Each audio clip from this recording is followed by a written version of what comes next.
Grabando.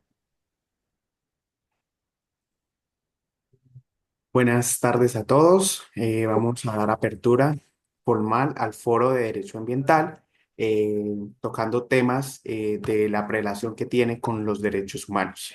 Iniciamos con un video. Espero les sirva para dar un contexto a nuestra reunión. Y tu vida. El lugar donde vives es importante. Mm, No se ve el video. Ah, ya. ¿Me confirman el audio cómo está, por favor? El medio ambiente, el lugar donde vives es importante. El medio ambiente que te rodea puede afectar tu salud, tu seguridad y tu vida.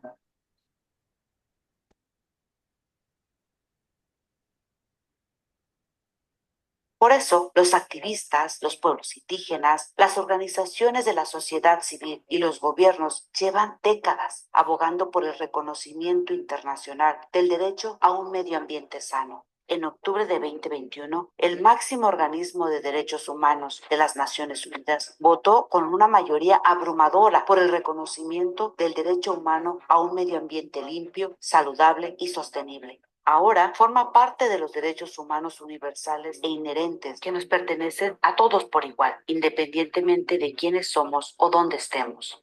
Tener un ambiente limpio, sano y sostenible significa tener aire, agua, tierra y suelos limpios y seguros, libres de contaminación. También significa tener ecosistemas sanos y un clima seguro. A pesar de este importante reconocimiento, todavía hay muchos peligros que amenazan nuestro derecho a un ambiente sano. Por ejemplo, la extracción de bauxita en Guinea y en Australia amenaza el acceso de las comunidades locales al agua y al aire libre.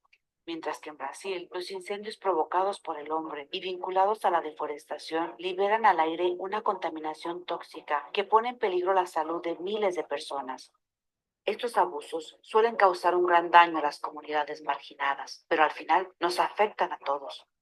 Los abusos de los derechos al medio ambiente contribuyen al cambio climático, que hoy en día es, sin duda, la mayor amenaza para la humanidad.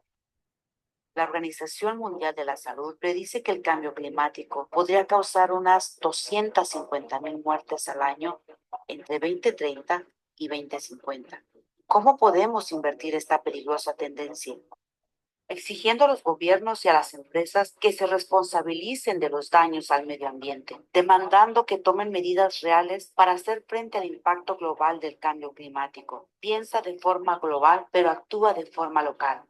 Y comparte este video para que otros conozcan sus derechos a un medio ambiente limpio.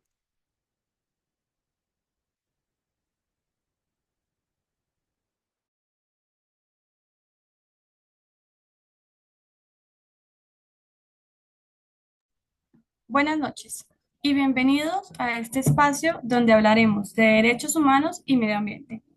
Colombia, reconocida como una de las naciones más biodiversas del mundo, vive una profunda contradicción. Aunque la Constitución de 1991 la consagró como un Estado social de derecho con vocación ecológica, elevando el medio ambiente sano a la categoría de derecho fundamental.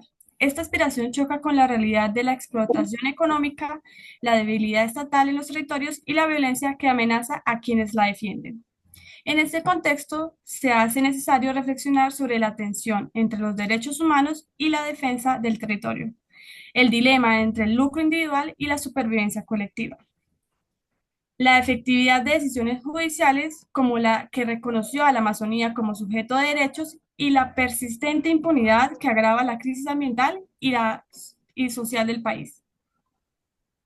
Para análisis de alto nivel, tenemos hoy con nosotros al doctor Rafael Enrique López Camargo, profesional en Ciencias Sociales y Económicas de la UPTC, abogado, especialista en Derecho Comercial, magíster en Derecho Administrativo y candidato al doctorado en Derecho de la Universidad Libre, asesor jurídico y docente universitario. Por otra parte, tenemos al doctor Sergio Duarte Pimiento, abogado egresado de la Universidad Santo Tomás de Bucaramanga, especialista en Derecho Constitucional de la Universidad del Rosario y magíster en Derechos Humanos y Derecho Internacional Humanitario de la Universidad Industrial de Santander.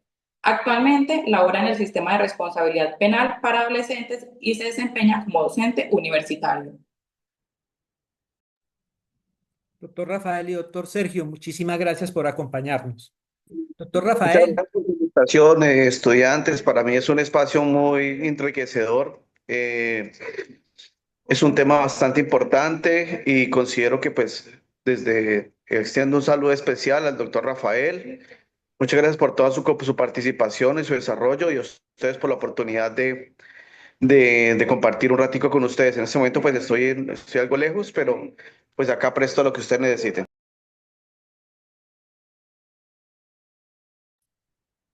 doctor Rafael, nuevamente muy buenos días. Doctor, para comenzar, vamos al corazón del debate, la dimensión conceptual y el conflicto fundacional entre los derechos. El derecho a un ambiente sano ha transitado de ser un concepto sobre la gestión de recursos a ser un derecho fundamental. ¿Cuál considera que fue el hito histórico jurídico más determinante a nivel internacional que permitió transitar del concepto de recurso natural al de derecho fundamental, cuya violación atenta directamente contra la especie humana? Eh, a ver, chicos, cuando uno empieza a estudiar derechos humanos, uno se empieza a entender el concepto y el naturalismo básico, ¿cierto? Y el entendimiento de la relación que tiene el ser humano y la inherencia propia de las garantías fundamentales, ¿sí?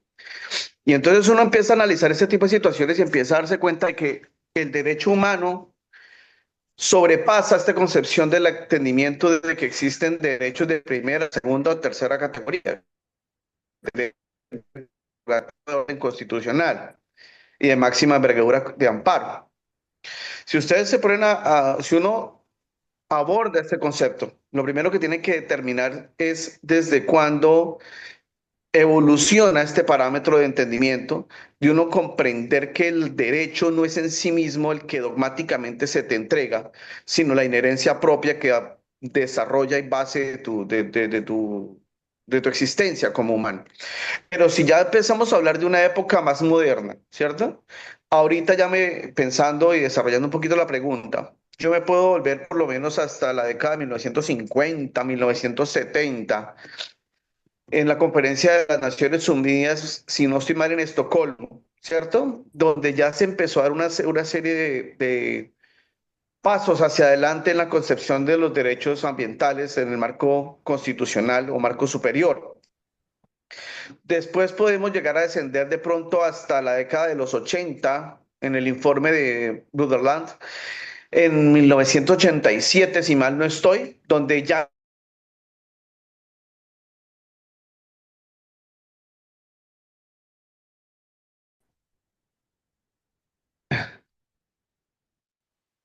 ¿Qué pena, me escucha? Sí, señor. ¿Qué pena, me escucha? Sí, sí, señor. Sí, ¿A dónde me quedé? Entonces, vamos a descender de pronto hasta la década de los 80, en el informe de Brundtland del 87, así es pues donde se empieza a manejar la concepción del desarrollo sostenible, ¿no? Donde existe esa tensión entre entender que algo se desarrolla, que es necesario que la humanidad tenga una progresión, pero que eso tenga una relación, una correlación sostenible con un medio ambiente. ¿Sí? Ahora bien, ahí después vienen por lo menos a hablar por lo menos de la cumbre de Río, me acuerdo mucho de la época del 92, donde se empezó ya a tocar un tema bastante fuerte y es el cambio climático. ¿Sí? Es un concepto que de por sí, hablando de año 92 hacia adelante, es algo novedoso, donde ya viene a marcarse una evolución en las necesidades que tiene el ser humano y su relación para con el medio ambiente. ¿A dónde voy? El entendimiento hasta este punto de la concepción del derecho a un ambiente sano como inherente y autómata empieza a evolucionar a la luz de cómo se relaciona el ser humano con el medio ambiente. ¿Ok? Ya después, pues tenemos otras situaciones, ejemplo, por lo menos las decisiones que ha tomado la Corte Interamericana en el 2022, me acuerdo una, bastante fuerte frente a la necesidad de la existencia de un medio ambiente limpio y saludable, ¿no? Entonces ya vamos a arrancar, entonces, en ese entendimiento si podemos comprender el naturalismo básico como entendimiento propio de los derechos humanos, es esa génesis que tiene de la prerrogativa constitucional. Pero por lo menos ahorita casualmente desarrollando este tipo de estudios que hemos venido haciendo desde la universidad, desde la academia y desde la rama judicial, pues me he dado cuenta de que existen una serie de principios y valores que han estado en esta eco, ¿no? Que han estado en esta lucha, en esta cruzada. Por lo menos, sería muy importante que se estudiara por lo menos el protocolo de Kioto, ¿sí? Y cómo por lo menos no fue suscrito, pero no se está siendo aplicado por Estados Unidos. Pero más que todo, me parece sumamente importante una decisión que se emitió por parte del Tribunal Administrativo de Santander el 27 de julio de este año, donde ya cambia el paradigma, donde el paradigma empieza a evolucionar, donde el paradigma ya no se entiende como que el medio ambiente es un derecho humano porque tiene relación con el humano, sino que este tipo de decisiones lo que hacen es que el medio ambiente es en sí mismo un sujeto de derechos y prerrogativas constitucionales. Ejemplo, esa sentencia es bastante importante para el caso que ustedes quieran analizar, el foro que están haciendo, porque esa sentencia es la que le reconoce derechos al parque urbano. Entonces, si se dan cuenta, la evolución del concepto de derecho humano ambiente parte de entenderlo en relación de, pero la nueva marco de aplicación ya está entendiendo que ese medio ambiente es un sujeto de derechos como tal. Muchas gracias, doctor Sergio.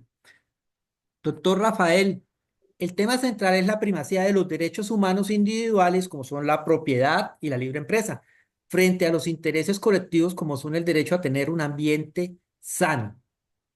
¿Bajo qué condiciones específicas debe un derecho colectivo prevalecer sobre un derecho fundamental individual y cuáles son los riesgos jurídicos de establecer dicha categoría? Bueno, efectivamente, nuestra Constitución establece unos capítulos particular sobre lo que son los derechos de primera, segunda y tercera generación, y aquellos de primera generación que también los denomina derechos individuales o derechos políticos o derechos civiles, y también los que llamamos de tercera generación como derechos colectivos y del ambiente. Efectivamente, ¿y por qué una norma establece si son fundamentales? El término general de derechos humanos, pero el aspecto fundamental depende de los estados, cada uno en su autonomía y en su independencia legislativa determinará a cuáles denomina fundamentales y a cuáles no.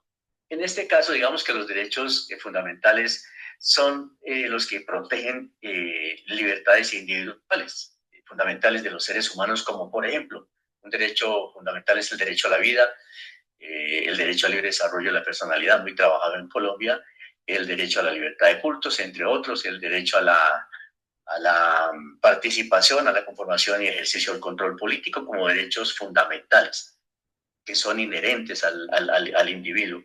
Pero los derechos colectivos son aquellos que ya se piensa en individuos, pero como grupo de personas o colectividades que de una u otra manera resultan afectados y garantizan la supervivencia y el bienestar de la colectividad. Son también llamados derechos de solidaridad, estos derechos. Y algunos de ellos, como por ejemplo, son los que tienen que ver con los espacios públicos, los recursos naturales, la conservación del medio ambiente. Eso es importante destacarlo porque algunas personas consideran que algunos derechos que tienen connotación en un grupo se consideran derechos colectivos y no es así. Los derechos colectivos tienen una afectación a la colectividad como su nombre lo dice. Y los principales riesgos que se pueden llegar a presentar ahí es en esa jerarquización de los derechos es que puede haber conflictos entre ellos y cómo se resuelve un conflicto entre derechos, simplemente ponderando y ahí puede haber un riesgo porque de una u otra manera el juez tiene mucho de subjetividad al ponderar esos derechos. Y la posibilidad de esa jerarquía es que puede uno ser manipulado en razón de otro y la dificultad es que se puede, si ambos son importantes, puede descartarse uno por ser menos en la jerarquía de los derechos. Entonces, en conclusión, los derechos colectivos, colectivos tienen que ver con la colectividad, siempre y cuando afecten un conglomerado social de manera general, no en casos particulares, porque entonces se estaría hablando de otro concepto. Esta situación de la ponderación a veces también puede llegar a generar una inseguridad jurídica, como en algunos casos se ha presentado, repito, por el grado de subjetividad en que el juez puede llegar a ponderar esos derechos.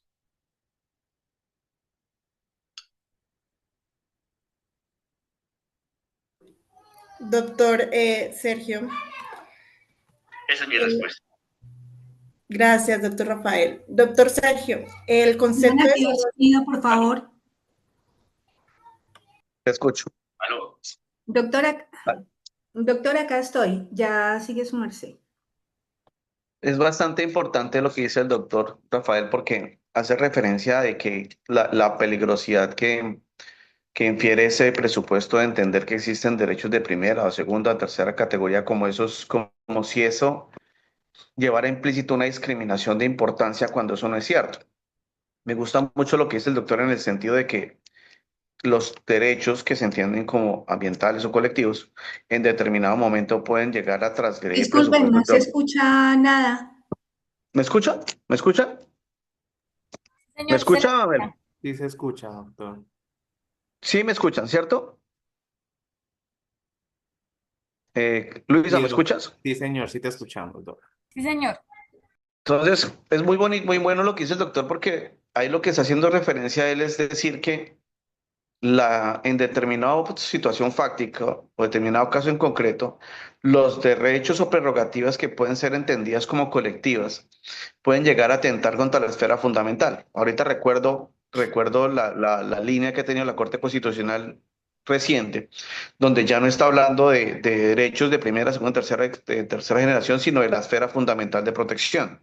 Entonces, como esa correlación que existe entre el medio ambiente y la vida y salud o desarrollo integral del ser humano es muy importante. Entonces, es muy oportuno que se empieza a caer ese sofisma de entender que los derechos, bueno, que existen diferentes categorías o garantías de derechos cuando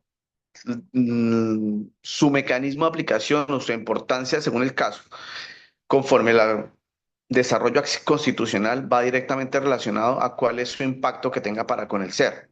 Entonces, ese derecho, esa ruptura, esa transgresión, esa fractura que se concebía hace tiempos, hace años atrás, ya no existe, ¿sí?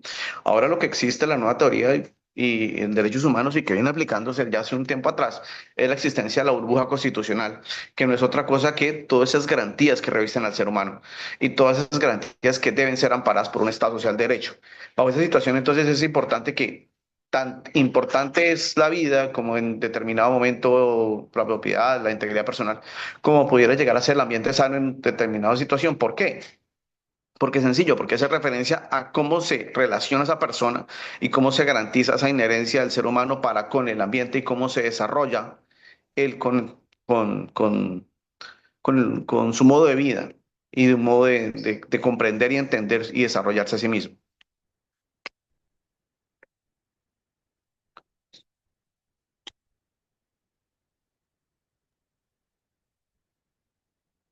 ¿Algo más? Gracias, doctor Sergio. La siguiente pregunta también va para usted. El concepto de desarrollo sostenible ha sido criticado por priorizar el crecimiento económico. ¿Es este concepto intrínsecamente contradictorio con la preservación del medio ambiente? Y si es así, ¿cuál es la alternativa conceptual y económica viable para los países en desarrollo? Ok. Hay una concepción, un enfrentamiento entre la concepción del desarrollo sostenible y cómo se puede comprender esto a la luz de un medio ambiente sano, ¿no? Pues ahorita hay una serie de situaciones, por lo menos países en vía de desarrollo, que están teniendo una serie de situaciones bastante importantes. O en su efecto, los grandes potencias económicas, hablando por lo menos de China, hablando de pronto de Estados Unidos en su momento, y con la emisión que están teniendo frente a la producción de CO2 en el mundo. A mi parecer, no son conceptos que sean antagónicos entre sí, ¿sí? ¿Por qué? Porque sí es dable crear un desarrollo continuo de carácter sostenible. Esto bajo el entendido de qué? Del amparo y el desarrollo y el impulso de nuevas energías, ¿sí? Vamos a ver, por lo menos el auge que está teniendo la economía asiática en este momento con los vehículos eléctricos, aunado al anterior, todo el desarrollo que está teniendo por parte del Comité de las Naciones Unidas en el impulso de energías renovables, es bastante importante y bastante necesario. Ahora bien, también es de suma atención lo que sucede por lo menos en países emergentes, ¿ok?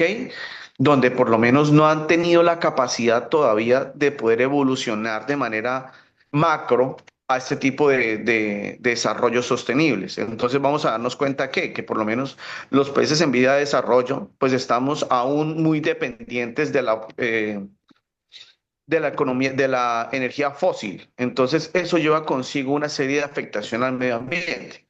Ahora bien, por otro lado, es muy importante por lo menos la nueva economía que se está manteniendo, sobre todo lo que está teniendo Perú, Brasil, parte de Colombia con el desarrollo propio de la protección del del Amazonas, ¿no? Y cómo el desarrollo propio o el mismo modelo económico puede estar a tono con una protección del medio ambiente. Ahora bien, no podemos desconocer por lo menos que lo que está pasando, lo que les repetía, los que les hablaba ahorita, por lo menos de esta a Tokio, frente al protocolo de Tokio, o frente al desarrollo que tiene China en este momento frente a la producción de CO2 en el mundo. Entonces, es una tensión muy fuerte, es una tensión bastante delicada, pero no son antagónicos, es lo que quiero decir. Es dable que países en vías de desarrollo o en su defecto, países de primer mundo, mal dichos primer mundo, qué pena, pero pues digámoslo así en análisis de orden académico, puedan variar su modelo económico porque desgraciadamente pues los derechos humanos a lo largo de la historia siempre han estado muy a tono con el modelo económico. Entonces, estamos hablando de Revolución Francesa, estamos hablando de Revolución Industrial, estamos hablando bueno, de aquí para allá todo lo que se imagina. Entonces, sí es necesario, uno, que el modelo económico sí varíe o el entendimiento económico comprenda que es dable mantener una economía pujante a la luz de modelos sostenibles, más que todo analizando el desarrollo de energías limpias y abandonando un poco la energía fósil.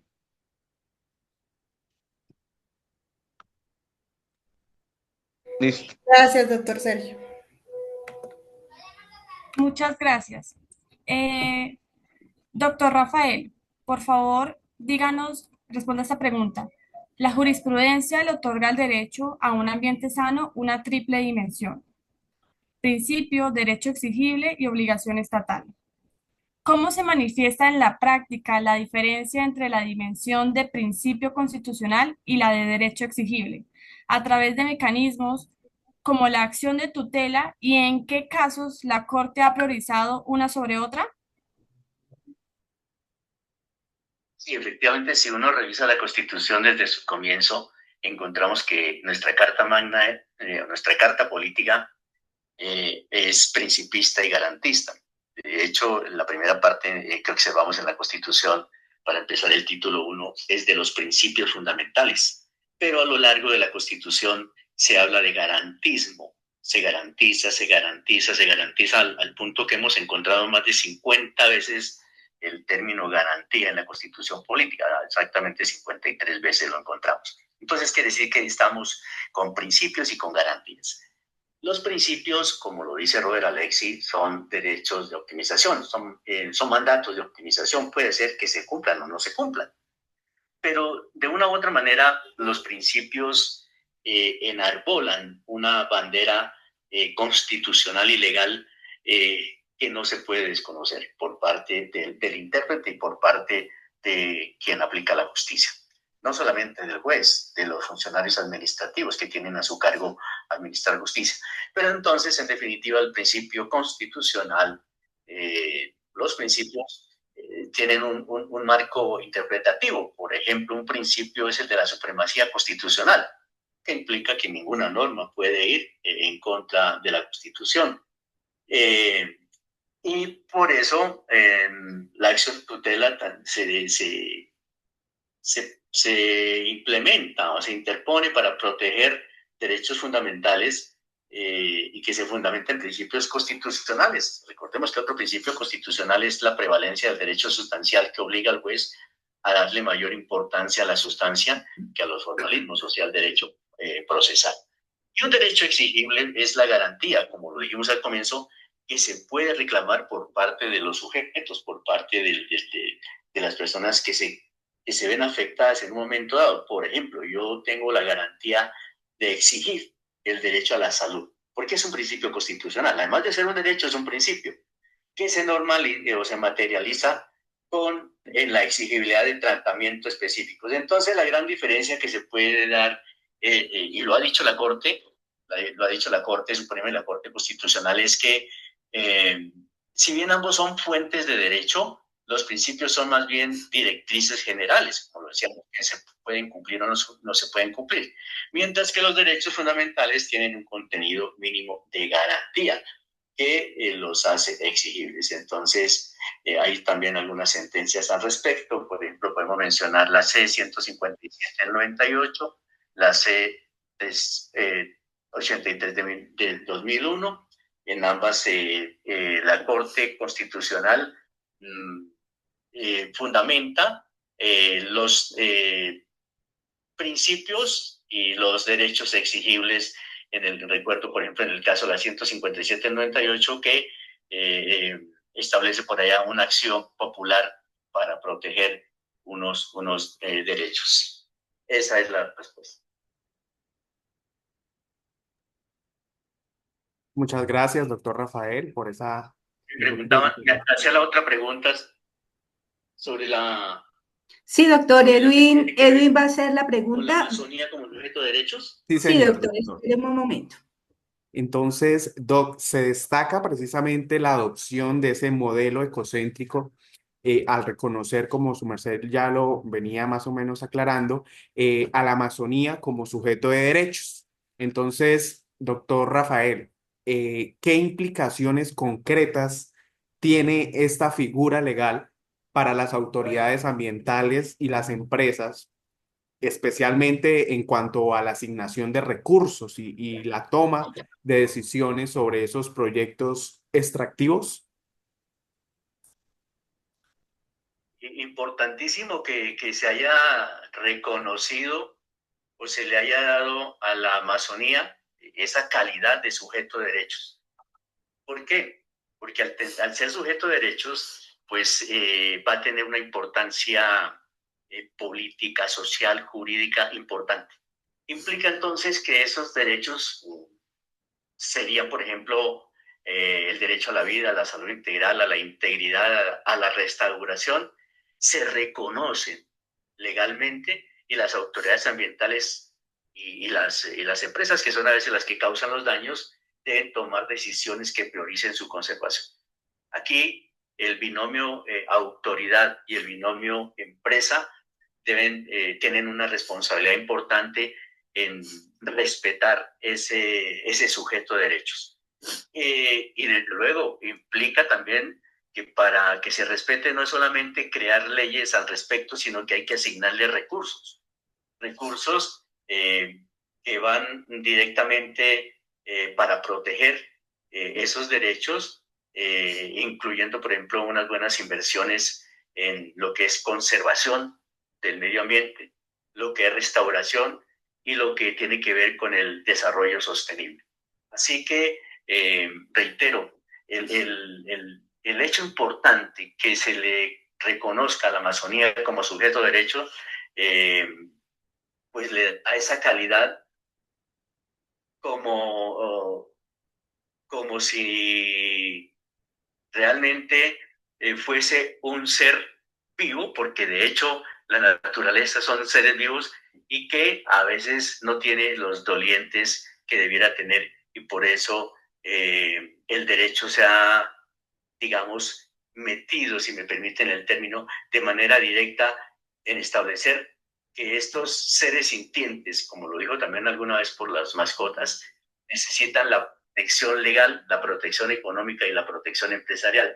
Así que se debe aplicar lo que se llama la ecocéntrica, es decir, que la Amazonía sea el centro de esos derechos, que implica negar permisos para la explotación extractiva, que es lo que se viene dando, y que se impida su integridad resulte comprometida, como por ejemplo, ¿con qué? Con la deforestación o la contaminación.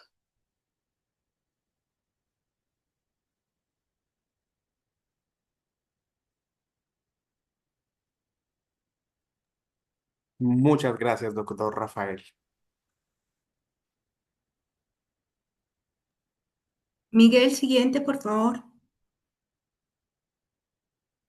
Doctor Sergio, la ONU ha verificado un alto número de homicidios de defensores de derechos humanos en Colombia.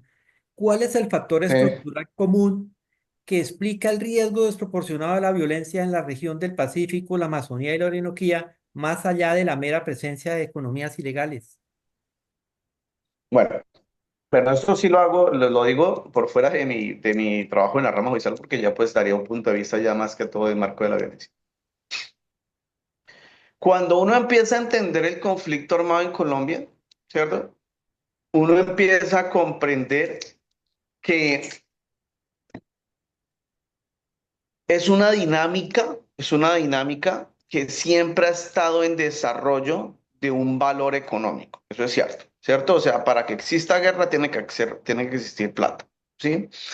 Bajo ese presupuesto vamos a entender por lo menos que los grandes focos del conflicto armado no internacional que padece Colombia, usted los puede encontrar ¿en dónde? Magdalena Medio, frontera con Cúcuta, frontera con Venezuela, perdón, el Chocó, parte del Caquetá, donde por regla general también están concentrados gran parte de los recursos económicos fósiles, recursos económicos minerales de Colombia. Yo creería que es importante por lo menos entender el papel que juega en la Amazonía, que juega por lo menos el Pacífico colombiano en la explotación y economías ilícitas, aunado a lo anterior las economías lícitas. Entonces es importante comprender esto, más aún por lo menos frente a la situación del homicidio de líderes sociales o líderes ambientales. En este punto es importante recordar que la Corte Constitucional ha venido remarcando cómo existen unos parámetros o una serie de situaciones anómalas que han venido teniendo desarrollo en el transcurso del tiempo y cómo estos tipos de afectaciones por lo menos han sido situadas, han sido llamadas a la luz del Tratado de Escazú, ¿no? Cómo el Tratado de Escazú nos ha dicho a nosotros que es necesario proteger estos liderazgos. ¿Por qué? Por el hecho de hacer visibles este tipo de situaciones, no solo a nivel nacional, sino a nivel internacional, y para con ello determinar a ciencia cierta la responsabilidad que tiene el Estado colombiano para con las personas que ejercen liderazgo. Entonces, ¿qué quiere decir esto? Cuando nosotros comprendemos este tipo de modelos económicos, que son la génesis y el fundamento de un conflicto armado no internacional que padece Colombia, vamos a comprender por lo menos que este tipo de personas que ejercen denuncia, que ejercen control político, control administrativo, control estatal, se convierten en blancos militares o blancos objetivos militares para estos grupos armados organizados o los grupos delincuenciales organizados que propenden por el control de la explotación de este tipo de economías ilícitas. Entonces vamos a encontrar ahí qué, vamos a encontrar el coltán, vamos a encontrar el oro, vamos a encontrar en las mismas tubos de gasolina. Entonces depende de donde tú te ubiques geográficamente hablando y encuentres el modelo de extractivista, digámoslo así, vamos a encontrar un modelo económico aparte. Entonces me parece a mí que todo esto va desarrollándose así. Siempre los modelos de violencia están a tono con cómo se ha desarrollado la parte económica de la guerra, a tono con lo anterior, en ese tipo de modelos también han existido personas que se han encargado de denunciarlo y cuando se han encargado de denunciarlo, pues se convierten en objetivos para este tipo de organizaciones. Doctor Sergio, muchas gracias.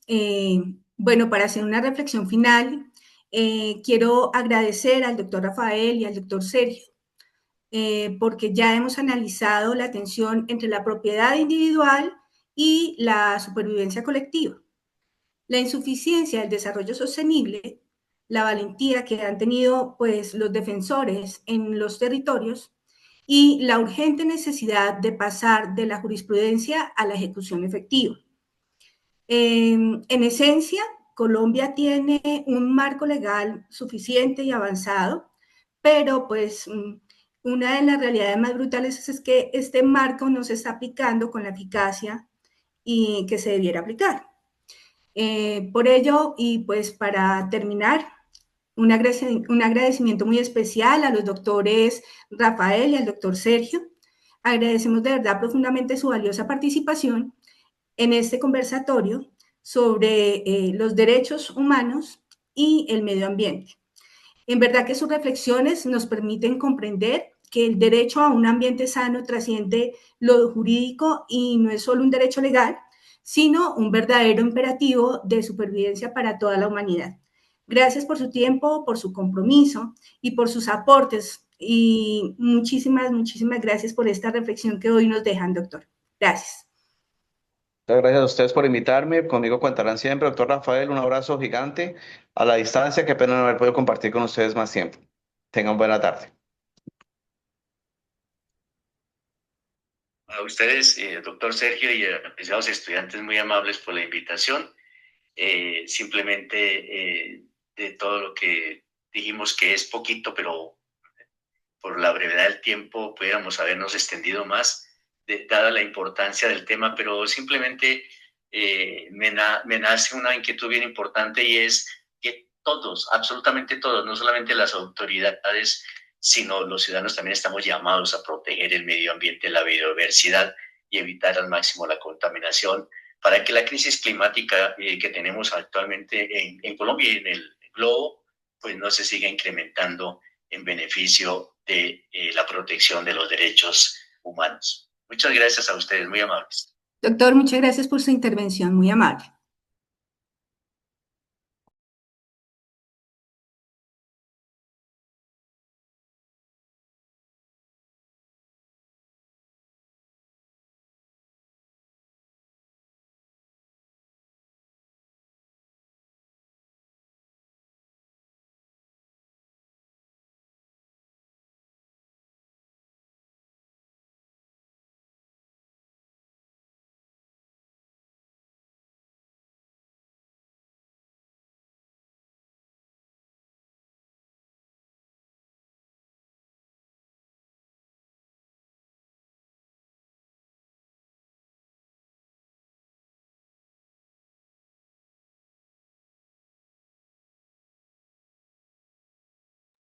¿Se escuchó el fondo? ¿No? Yo estaba en otro cuento. Listo, chicos. Entonces, ¿cuál es el siguiente procedimiento? Edwin, ¿tú puedes cortar el video o qué? ¿O seguimos? No, no sé, yo creo que ahí ya podemos terminar, ¿no? Qué pena.